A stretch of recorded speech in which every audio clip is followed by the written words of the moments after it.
Биз эми райондук администрация, ички иштер бөлүмү, жол тескөөчү кызматкерлери менен биргеликте район аймагында түшүндүрүшүн жүргүзүп атабыз. Жол эрежесин сактоо боюнча. Жол эрежесин жакшы сактап бериңиздер. Атайын мына мондай китепчилерди таратып атабыз. Аралык кантип сакташ керек экен, өзү отурганда чыгыш керек экен. Жанагындай чаңды айдаганда аралык сактап, чаң тараганда айдаңыздар. Урматтуу айдоочулар, биздин максат ошо жол кырсыктардын алдын алуу. Сиздерге түшүндүрүү иштерин жүргүзөлү деп баарыбыз биргеликте ушул жерде турабыз. Ошол үчүн сиздерге сураныч, жол эрежесин так сактаңыздар, карама каршы силке айдабаңыздар. Бул жерде мына Баев Кош Төбө жолундагы бүт ошо чаң маселе болуп атат да.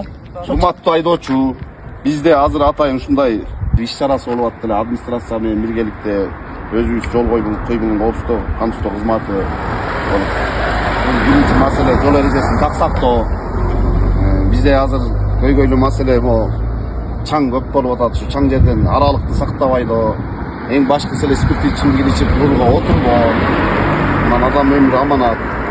Жол эрежесин так сактайлы. Ушул китепчени ичин ачып окуп коюңуз. Өзүңүз туугандарга, балдарга баарын жеткириңиз. Жол эрежесин так сактаңыз.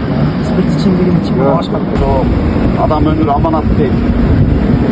Жолдо жүргөндө жол эрежесин так сактайлы.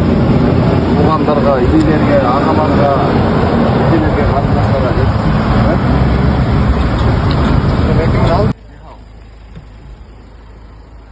Сиз котормочусузбу? Бул жака айтып койсоңуз, биз азыр ушул жол кырсыктардын алдын алуу боюнча бүт жалпы айдоочуларга түшүндүрүү иштерин жүргүзүп атканбыз.